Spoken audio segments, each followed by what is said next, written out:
지난주의 말씀을 좀 잠깐 생각해 보겠습니다. 우리 한번 성경 읽어보고 말씀을 나눠볼까요? 마가복음 8장 23절부터 25절까지인데요. 시작. 예수께서 맹인의 손을 붙잡으시고 마을 밖으로 데려가사 눈에 침을 뱉으시며 그들에게 안수하시고 무엇이 보이느냐 물으시니 쳐다보며 이르되 사람들이 보나이다. 나무 같은 것들이 걸어가는 것을 보이나이다 하거늘 이에 그 눈에 다시 안수하시며 그가 주목하여 보더니 나아서 모든 것을 밝히 보는지라. 아멘. 예수님께서 이 맹인을 통해서 종말론의 이야기를 이제 꺼내기 시작하는 거죠. 우리가 정말 중요하게 생각해야 되는 게 뭐냐면 이 마가복음에서 나오는 이 이야기들은 없는 이야기를 등장시켜서 이야기를 하는 것이 아니라 현 상황 속에서 있었던 이야기들을 통해서 하나님께서 어떻게 예수에 대해서 말씀하시는가 하는 것을 기록하고 있는 내용이거든요. 그래서 이 복음서를 보면서 우리는 뭘 느껴야 되느냐면 내 일상생활 속에서 벌어지는 모든 일들이 우연이라고 생각하면 안 돼요. 오늘 이 성경과 똑같이 하나님 앞에 질문할 수 있어야 돼요. 오늘 내게 이런 일이 일어났는데 하나님, 이 일은 왜 나에게 일어났습니까? 이 질문할 수 있어야 돼요. 그럴 때 성경은 말씀을 통해서 내게 가르침을 주시거든요. 근데 오늘 우리는 뭐냐면 내 일상과 성경과 완전히 분리시켜 놨기 때문에 하나님이 나를 통해서 어떤 말씀을 하시고 나를 통해서 어떤 역사를 일으키길 원하는지를 생각이 아예 없게 돼 있어요.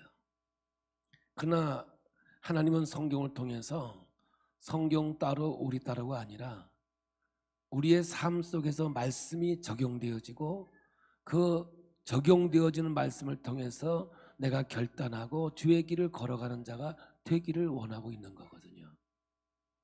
그래서 오늘도 이게 맹인이 예수께로 다가온 것은 그냥 단순하게 눈을 뜨게 하는 기적을 일으키기 위한 것이 아니라 이 사건을 통해서 예수님이 이 땅에 오심을 얘기하고 예수님이 이 땅에 오신 것이 바로 말세, 종말의 때를 이야기하고 있는 거거든요. 그래서 이사야 선지자를 통해서 예언되어져 있던 그때를 지금 말씀하고 있는 거거든요. 그런데 이 맹인이 눈을 뜨는데 어떻게 뜨느냐? 그냥 생물학적인 눈을 뜨는 거예요. 그냥 보는 거로 있고요. 그리고 두 번째 오늘 말씀 속에서 뭐냐면 좀 더 진보된 아는 것에 눈을 뜨는 사건을 이야기하고요. 그리고 두 번째 안수함으로 인해서 밝히 눈을 뜨게 하게 하는 사건으로 점진적인 변화를 말하고 있는 거거든요. 그래서 오늘 이 말씀에 보면은 그냥 눈을 떠 보는 것은 아나블레퍼, 조금 상황을 아는 단계는 디아블레퍼, 그리고 두 번째 안수함으로 밝히 보게 된 사건을 통해서 엠블레퍼에서 영적인 눈을 띄워주는 단계까지 이르게 되어지고 영적인 눈을 뜨고 있는가 하는 것을 이제 아주 확증적으로 실제적으로 보여주고 있는 말씀이 오늘 우리가 읽은 본문의 내용이 되는 거예요.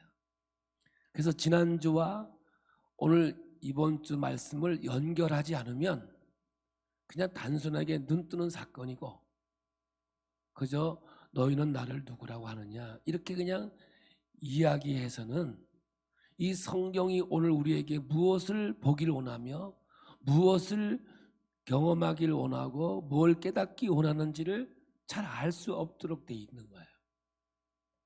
그래서 말씀을 들을 때 우리가 하나님의 영적인 세계가 열려지는 역사가 있어야 된다는 것이죠. 그래서 오늘 여러분 이 서론에 우리의 삶 속에서 하나님 오셔서 개입하시고 나를 주관하시고 다스린다는 사실을 잊어버려서는 안 되는 거야. 그러므로 오늘 우리의 삶 속에서 일어나지는 일상의 이야기들을 여러분 가볍게 보내는 게 아니에요. 때로는 고난이 올 수도 있고 때로는 즐거운 일일 수 있는데 이러한 모든 것들을 하나님 앞에 질문함으로 하나님, 내가 이 고난을 통해서 무엇을 배우기를 원하십니까? 라는 하나님 앞에 질문이 있을 때 하나님은 그 고난을 통해서 하나님의 세계를 우리에게 보여주는, 영적인 세계를 보여주는 어마어마한 역사를 우리에게 보여주고 있는 거죠. 그러므로 우리가 살아가는 모든 순간들이 그냥 지나가고 없어지는 사건들이 아니에요. 하나님과 나와의 만남의 사건이고 하나님을 통해서 내가 경험되어지는 사건으로, 그래서 우리의 일상이 허무한 것이 아니라 알날이 아름다운 열매가 되어지고 발걸음이 되어지고 축복의 역사가 되어지는 것을 우리에게 보여주고 있는 거거든요. 그러므로 마지막 때, 종말의 때 어떻게 살아야 되느냐, 제가 여러분에게 얘기했어요. 처음처럼이 아니라고요. 우리가 살아가는 것은 처음처럼 살아갈 수가 없어요. 그럼 어떻게 해요? 마지막처럼 살아가는 것이 기독교의 영성이란 말이죠. 그래서 예를 들어서 얘기했잖아요. 부부가 살아가면서도 당신 처음에 만났을 때하고 다르지요. 당연히. 어떻게 처음처럼 살아요? 그거는 있을 수 없는 거거든요. 그럼 어떻게 살아야 되느냐? 처음처럼 살면 안 돼요. 이 세상은 그런 게 아니거든요. 마지막처럼 살아야 되는 것이 하나님이 주시는 종말론적인 신앙이 될 때 아름다운 신앙이 되어지는 거죠. 그래서 오늘 여러분, 부부든 우리가 살아가는 모든 관계를 오늘이 마지막이다, 오늘 예배도 오늘이 마지막이다 했을 때 이 예배가 거룩해지는 것이고 정말 생명처럼 귀해지고 아름다운 예배가 되는 것이고, 오늘 여러분들도 마지막처럼 살아가면 만남이 너무 아름다워지는 것이고 귀해지는 역사가 있게 되는 줄 믿으시기를 원합니다. 이제 이러한 영적인 세계, 엠블레포, 밝히 보는 영적인 세계를 말씀하시면서 이제 이 실증적인 이 제자들과의 이야기 속에서 너희들은 어떻게 영적인 세계의 눈을 갖고 있는지를 확인하는 이제 작업으로 들어가고 있는 거예요. 오늘도 이 말씀을 통해서 여러분이 지금 어떤 수준에 있는지, 내가 하나님과의 관계 속에서 어떠한 수준의 영적인 세계를 가지고 있는지 한번 말씀을 통해 점검해 보시고 새로운 결단과 아름다운 역사가 있기를 축복합니다. 마가복음 8장 27절입니다. 예수와 제자들이 빌립보 가이사랴 여러 마을로 가실새 길에서 제자들에게 물어 이르시되 사람들이 나를 누구라고 하느냐. 이제 이걸 이제 영적인 눈을 떠라라는 말씀 속에서 벌어지는 이야기예요. 그러면 여러분, 이 빌립보 가이사랴가 어디냐면 여러분이 잘 알고 있는 예수님 당시에 헤롯 대왕이 있었는데 이 헤롯 대왕은 아들이 셋이 있었어요. 그 중에 이 막내 아들이 빌립이에요. 근데 헤롯이 죽으면서 이 지역을 셋으로 나눠서 분봉왕, 영주 같은 지위를 줘서 다스리도록 했어요. 근데 이 빌립은 이두레와 드라고나 지방의 분봉왕으로 되어 있는데 이게 누가복음 3장 1절에 아주 정확하게 나와 있거든요. 한번 보겠습니다. 디베리오 황제가 통치한 지 15해 곧 본디오 빌라도가 유대의 총독으로 헤롯이 갈릴리의 분봉왕으로 그 동생 빌립이 이두레와 드라고나 지방의 분봉왕으로 루사니아가 아빌레네의 분봉왕으로 이렇게 해서 이제 분봉왕으로 이게 다스리고 있는 이런 상황이 되겠죠. 근데 빌립은 뭐냐면 빌립보 가이사랴라 해가지고 이 시대의 왕이 로마의 황제가 가이사 아우스도였거든요. 그러니까 이런 지역을 떠서 이 땅을 가이사랴 빌립보라고 이름을 명령한 거죠. 그러니까 이 땅은 뭐냐면 철저하게 가이사랴 로마 황제의 지배 속에 있고 그들의 문화 속에 살고 있었다, 이런 뜻이 되는 거죠. 그래서 헤롯 대왕이 죽은 다음에 실질적인 왕이 아니라 분봉왕으로 한 지역을 다스리는 영주 정도로 이렇게 되어 있는 거예요. 근데 이 빌립이 황제의 이름을 따서 이 두 사람의 이름을 붙여서 하나의 지명을 만들었고, 그리고 그러한 문화 속에서 잘 녹아져 있는 이러한 삶을 살아가는 그 지역으로 만들어 가겠다고 이름을 명령한 거거든요.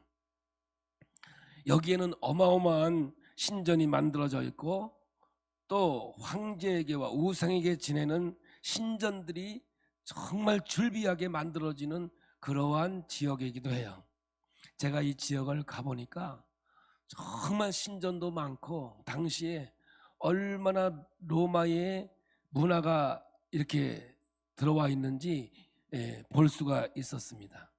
이때에 예수님께서 이제 길에서 제자들에게 물어 이르시되 사람들이 나를 누구라고 하느냐 했을 때, 여기서 길에서라는 말은 그냥 우리가 얘기하는 로드, 신장로 이런 걸 얘기하는 것이 아니라 이 단어를 보면 뭐냐, 같은 길을 가는 이 상황이 뭐냐면 도로가 아니라 같은 마음을 가지고 같은 뜻을 가지고 가는 사람, 이런 뜻을 가지고 있는 내용이에요. 예수님이 이런 마음을 가지고 제자들에게 질문을 하는 거예요. 사람들이 나를 누구라고 하느냐? 엄청난 질문을 하죠. 그러면 이 사람들은 누구냐? 유대인? 그냥 뭐 군중들? 아니에요. 제가 조금 전에 설명했듯이 로마 황제를 주로 여기는 자들에게 자신을 어떤 존재로 칭하는지 물으신 거거든요. 마가복음 1장 1절 여러분 기억하시죠? 예수 그리스도 하나님의 아들, 그 복음의 시작이라 그랬지요. 다시 말하면 당시에 하나님으로 섬겼던 사람이 누구냐? 바로 로마 황제 시저예요.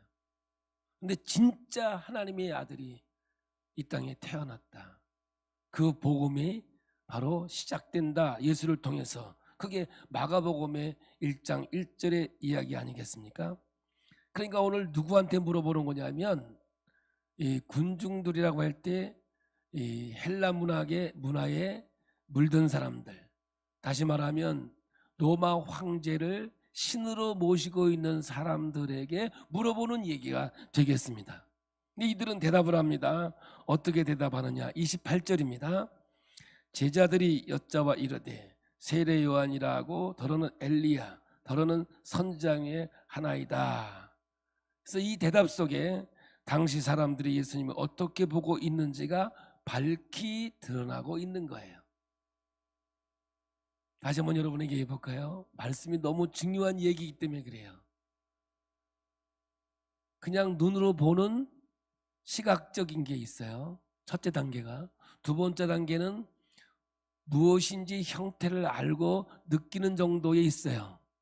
근데 두 번째 안수, 이 두 번째 안수는 구원의 역사 속에 있는 사람들을 뜻하는 얘기라고 했죠.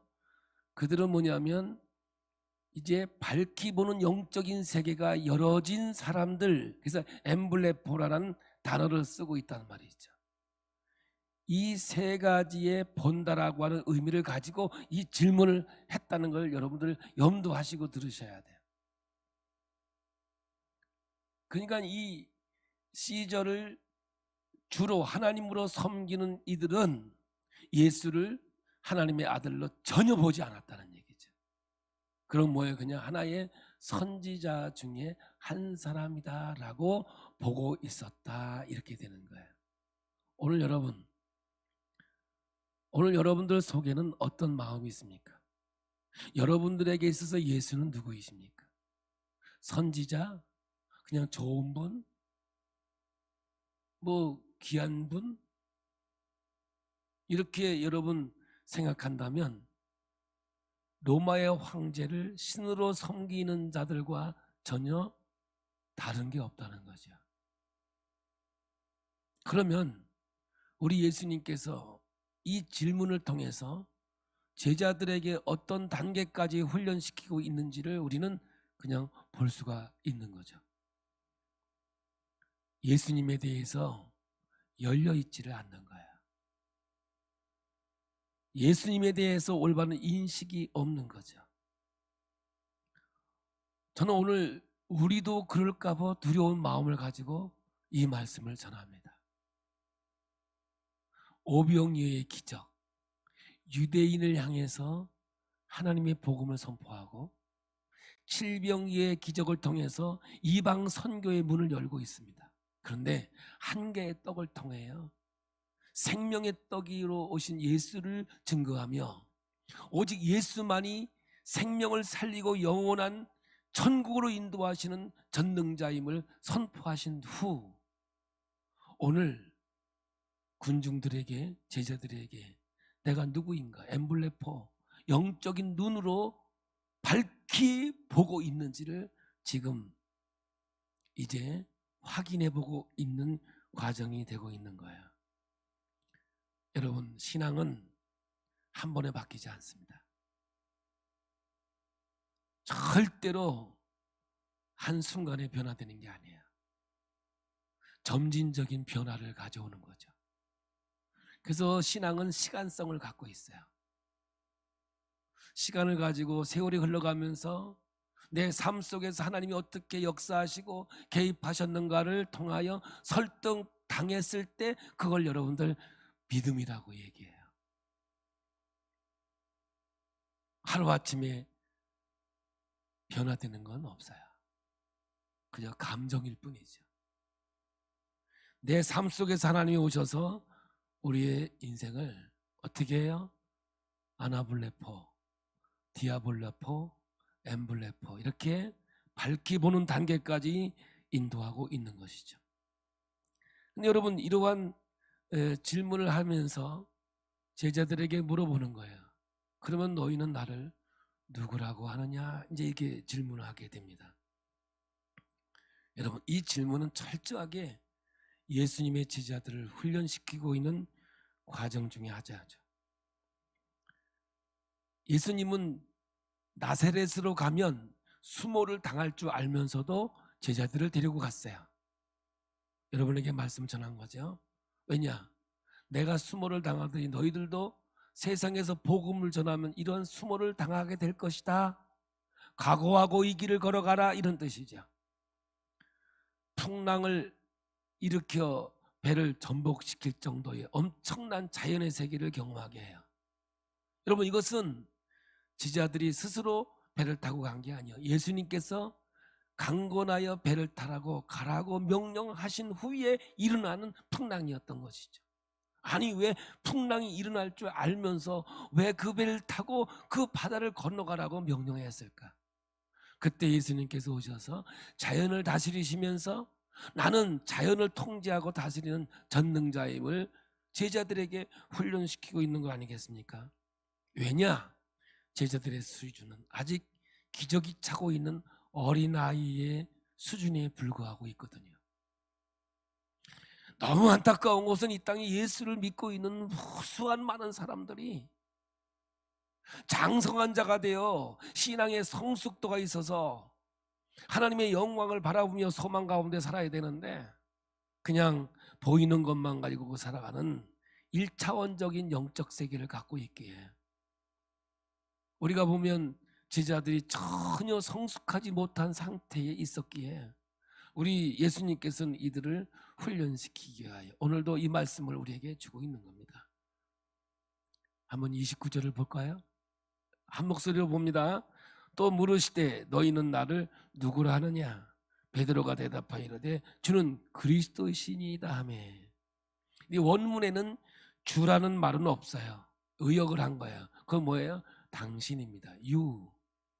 예수님을 향해서 당신이란 말을 표현하죠. 여러분, 이 베드로의 고백은 우리 한국말로 보면 전혀 하자가 없어 보이지요. 그런데 예수님께서 이런 말씀을 하십니다. 30절 31절입니다. 이에 자기의 일을 아무에게도 말하지 말라 경고하시고 인자가 많은 고난을 받고 장로들과 대제사장들과 서기관들에게 버림받아 죽임을 당하고 사흘 만에 살아나야 할 것을 비로소 그들에게 가르치시라. 여기에 이제 중요한 단어가 나오는데 인자라는 단어예요. Son of God, 하나님의 아들이라는 단어죠. 이 단어가 어디에 나오느냐면 다니엘서에 나와요. 다니엘서 7장 13절입니다. 내가 또 밤 환상 중에 보니 인자 같은 이가 하늘 구름을 타고 와서 옛적부터 항상 계신 이에게 나아가 그 앞으로 인도되며. 여기서는 뭐냐면 인자 같은 이, 다니엘은 지금 어떻게 표현해요? 인자 같은 이예요. 인자가 아니에요. 인자 같은 이라고 다니엘이 써요. 근데 예수님은 뭐예요? 인자라고 해요. 그냥 다니엘이 보았던 환상은 하나님이면서 인간인 것 같은 걸 봤어요. 근데 다니엘이 예언한 그거에 완전히 드러난 사건이 바로 예수님이 이 땅에 오신 사건이죠. 다시 말하면 다니엘의 예언과 예수님의 이 이야기는 그 예언의 완성된 모습으로 이 땅에 오신 예수님을 말씀하고 있는 거거든요. 근데 이 인자는 왜 이 세상에 왔느냐? 죄를 대속하기 위해서 죽으러 오셨다라는 거죠. 하나님의 공의를 완성하기 위해서 흠없는 인간을 되어 오셔서 죄인을 위하여 죽으러 오신 대표성을 가지고 장자가 되어서 이 땅에 오셨다는 것이었거든요. 그런데 인자가 등장할 때 성경은 뭐라고 얘기했냐면 죽기 위해서 왔다는 거잖아요. 그래서 인자라는 말은 두 가지로 결론을 해요. 하나는 뭐냐? 제물이 되기 위해서 왔다. 또 하나는 뭐냐? 고난을 받을 것이고 3일 만에 다시 부활할 것이다. 이걸 약속하고 있는 거죠. 그래서 인자라는 말 안에 기독교의 모든 핵심이 다 들어져 있어요. 제가 신학교 다닐 때 인자라는 말 한 단어 가지고 한 학기를 공부했거든요. 그러니 여러분에게 이 짧은 시간에 인자에 대해서 다 얘기하기는 쉽지 않잖아요. 왜냐, 저는 한 학기 동안 공부한 건데 이거 인자만 단어 딱 하나만 가지고. 그런데 이걸 종합해 보면 딱 두 가지로 표현해 예수님께서 말씀하셨어요. 제물로 오셨다. 또 하나는 뭐예요? 고난을 받고 죽어 사흘 만에 부활하러 이 땅에 왔다. 이게 인자의 안에 들어있는 내용이거든요. 그래서 이제 이 말씀을 하니까 제자 베드로가 조금 전에는 뭐예요? 그리스도이신이다 이렇게 말해놓고 내가 인자로 아니 그 알아듣는 거예요. 아, 제물로 왔구나. 죽고 사흘 만에 부활할 것이다 라고 이야기를 하니까 이제 베드로가 어떻게 말하는지 우리 한 목소리로 봉독합니다. 8장 32절입니다. 드러내놓고 이 말씀을 하시니 베드로가 예수를 붙잡고 항변하매. 그래서 항변하매 이랬어요. 이거를 뭘 항변하냐, 이건 정확한 번역은 예수님을 옆으로 제쳐두었다 이런 뜻으로 쓰여진 말인데 이 얘기가 뭐냐면 이런 거예요.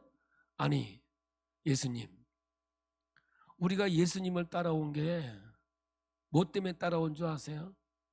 배도 버리고 부모도 버리고 자식도 버리고. 내가 예수 당신을 쫓아온 것은 저 로마의 정권을 물리치고 새로운 나라를 만들어서 뭔가 해보려고 따라왔는데 뭐라고? 인자로 왔다고요? 아니, 제물로 왔다고요? 아니, 고난을 받다 죽고 사흘 만에 부활한다고요? 아니, 그걸 말이라고 하세요? 아, 그게 지금 무슨 말이냐고. 우리가 이때까지 따라온 목적이 뭔데 어디 그런 말을 하세요? 지금 이 얘기하는 거거든요. 지금 베드로가 하는 얘기가 이거예요.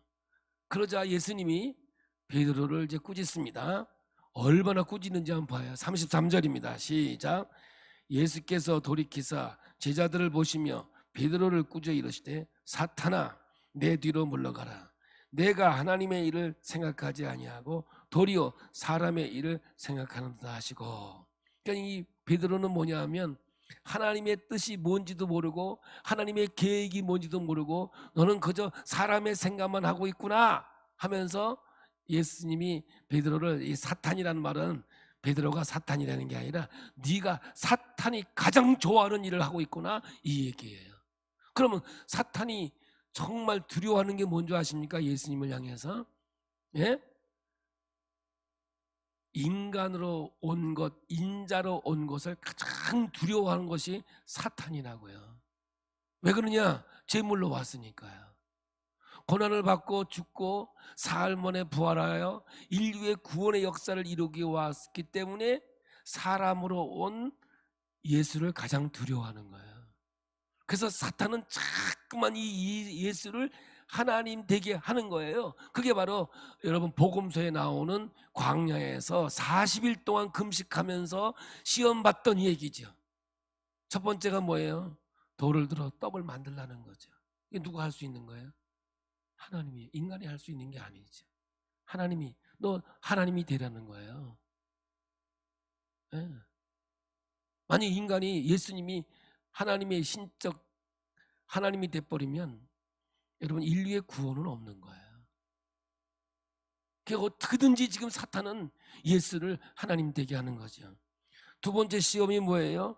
순식간에 천하만국을 보여주면서 그 권위와 영광을 내게 주겠다는 거예요.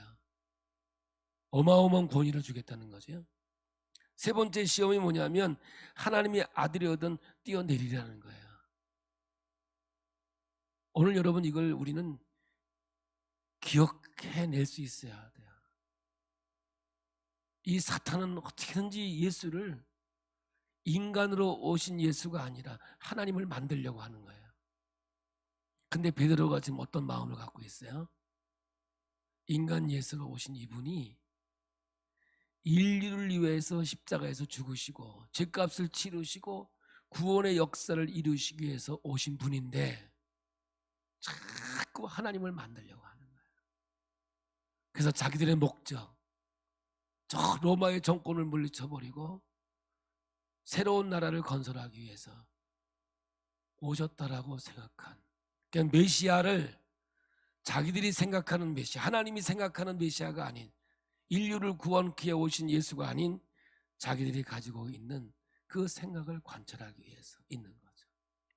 그래서 예수님께서 인자로 이 땅에 왔다는 말을 사용하는 순간 뭐예요? 밝히 보이지 않는 거예요. 영적인 세계, 하나님의 세계를 보지 못했던 이 베드로는 그저 눈으로 본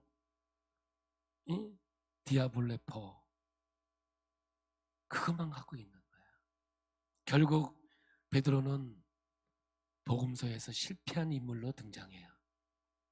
예수님이 십자가를 지실 때 3번을 부인해요.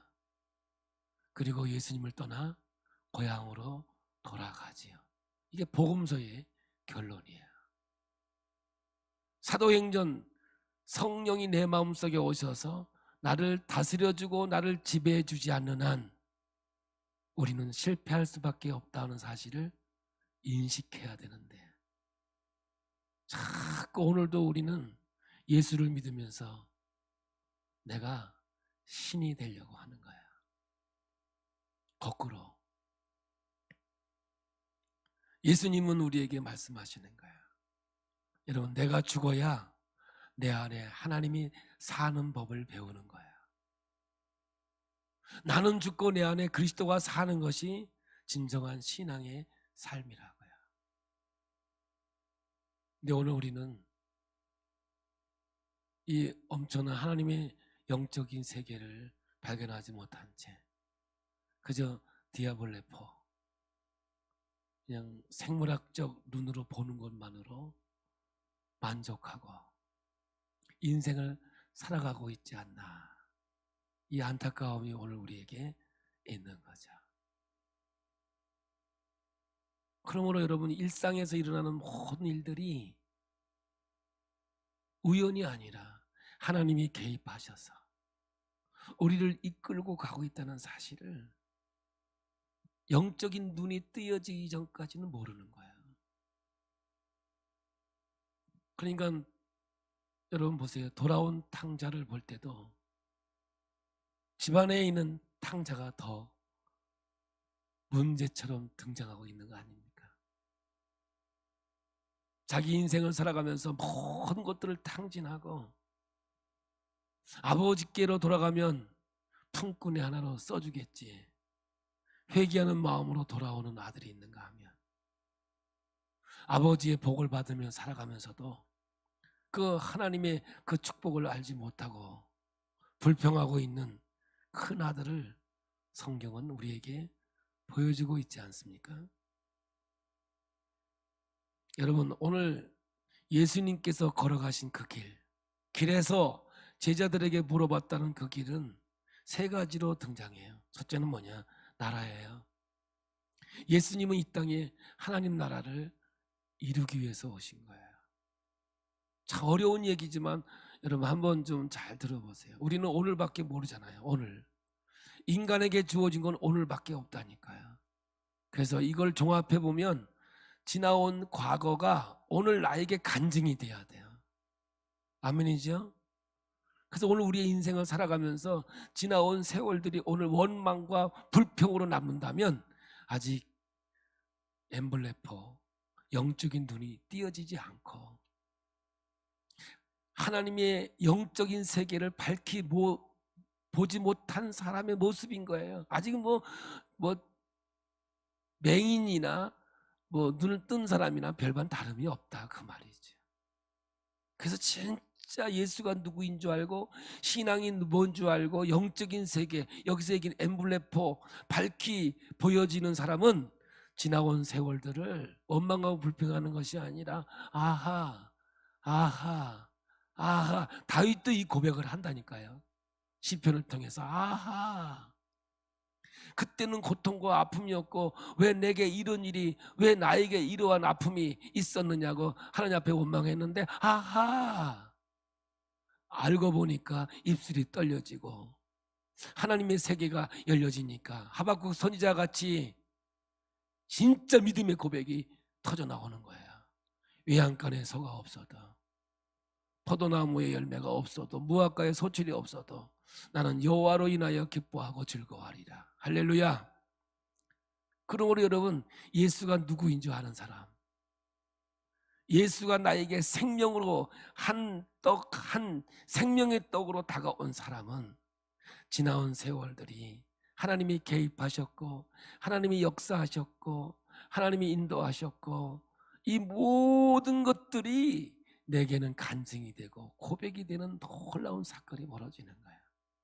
그래서 여러분들 간증 집회를 이렇게 보면 다 똑같더라고요. 내 지나온 세월을 돌이켜보면. 근데 지금 생각해보니 다 하나님이 역사했고 인도하심이었다고.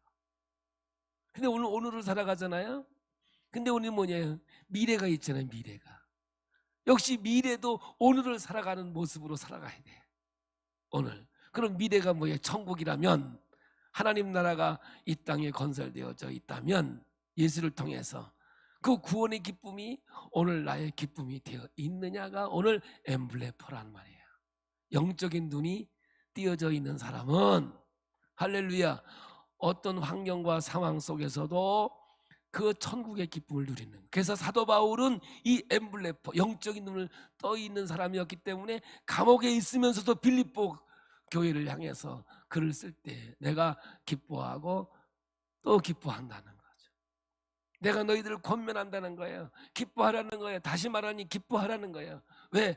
주님이 나와 함께 하기 때문이라는 거죠. 오늘 우리의 신앙이요, 이 수준까지 이르기를 하나님께서 그렇게 원하시는 거예요. 그래서 맹인이 눈을 뜨는 종말론적인 이야기 속에서 이제 제자와 그들에게, 나를 따라오는, 나와 함께 가는 그 사람들에게 이 질문이 벌어지게 된 거예요. 저 시저를 왕으로 모시고 있는 사람들의 생각은 어떠냐, 나에 대해서. 그럼 너는 나를 누구라고 하느냐? 근데 주는 그리스도이시여 살아계신 하나님의 아들입니다 라고 고백해 놓고 예수님께서 나는 인자로 이 땅에 왔느니라 하니까 그냥 어디다 대고 그런 소리를 하냐고. 그냥 뭐 삿대질 했을 것 같아요. 아마 성경에 기록이 안 돼 있지만 항변이 그런 말 아니겠습니까? 그러니까 예수님께서 이 사탄아 물러가라. 오늘도 우리가 예수를 믿고 주님을 따라간다고 하면서도 하나님의 일은 생각하지 아니하고 사람의 일만 생각한다면 내가 지금 사탄의 역사를 하고 있지 않는가 한번 생각해 볼 필요가 있는 하나님의 말씀이라는 거죠. 그러므로 오늘 여러분, 우리는 오늘을 살아가면서 영적인 눈이 열려있는 믿음의 자녀가 되어 하나님 앞에 예배드리며 경배하는 우리 모두가 되어야 될 줄로 믿습니다. 그래서 예수님의 가시는 길은 첫째는 하나님 나라예요. 두 번째는 권세예요. 예수님이 이 땅에 하나님의 권세를 가지고 이 땅에 오신 거죠. 그래서 우리도 예수의 이름으로 승리할 수 있는 거예요. 병자를 향해서도 귀신을 향해서도 외쳐요. 누구예요? 예수의 이름으로 명하노니. 할렐루야. 내 능력이 아니에요. 예수의 권세예요. 그러므로 저와 오늘 여러분에게 뭐예요? 천국을 살아가는 하나님의 기쁨을 주었듯이 이 권세를 준 거예요. 그래서 예수 믿는 사람은 그 세상 속에서 결코 넘어질 수 없어요. 왜? 이 권세를 우리에게 주었기 때문에, 하늘나라의 권세를 주었기 때문에 우리는 믿음으로 승리하는 줄 믿습니다. 그래서 영적 싸움은 이긴 싸움이기 때문에 믿음으로 기도하고 나가면 반드시 승리하게 되어 있는 거예요. 기독교는요, 없어질 것 같지만 살아나는 거예요. 소멸될 것 같지만 다시 살아나는 거예요. 왜? 권세가 있기 때문에 그런 거예요. 그래서 오늘 여러분 예수 믿는 사람은 기죽어 사는 게 아니에요. 예수의 권세로 나가는 자가 되는 건, 너희가 진리가 너희를 자유케 한다는 거죠. 세 번째는 영광이에요. 그래서 주기도문에 보니까 마태복음 6장 13절에 우리를 시험에 들게 하지 마시옵고 다만 악에서 구하옵소서. 나라와 권세와 영광이 아버지께 영원히 있사옵나이다. 예수님이 이 땅에 오셔서 가는 이 길에는 세 가지, 하늘나라를 선포하시고 예수의 권세, 하나님의 권세를 우리에게 허락하셨고, 영광, 마지막 영광, 바로 십자가의 영광이 오늘 우리에게 주어진 줄로 믿습니다. 여러분, 베드로의 고백은 그냥 눈뜬 어쩌면 생물학적 보이는 아나블레포였던 것이죠. 아직 밝히 볼 수 없는 있는 엠블레포의 멀고 먼 길을 가는 베드로였음을 우리에게 보여주고 있는 거예요. 사랑하는 성도 여러분, 오늘 이 말씀을 마음에 좀 새기면서 영적인 눈이 열려져 밝히 보는 믿음의 자녀가 되어져서 오늘을 살아나는 하나님의 자녀가 되기를 원합니다. 하늘나라를 사십시오. 예수의 권세를 가지고 살아가십시오. 우리가 걸어가는 길은 영광의 길입니다. 예수님 때문에 당하는 고난과 아픔이 있다 한다면 결국 영광으로 드러나는 하나님의 놀라운 역사가 될 줄 믿습니다. 우리 34절부터 마지막 절까지 읽는 거로 결론을 맺도록 하겠습니다. 무리와 제자들을 불러 이르되 누구든지 나를 따라오려거든 자기를 부인하고 자기 십자가를 지고 나를 따를 것이니라. 누구든지 자기 목숨을 구원하고자 하면 잃을 것이요 누구든지 나와 복음을 위하여 자기 목숨을 잃으면 구원하리라. 사람이 만일 온 천하를 얻고도 자기 목숨을 잃으면 무엇이 유익하리요? 사람이 무엇을 주고 자기 목숨과 바꾸겠느냐?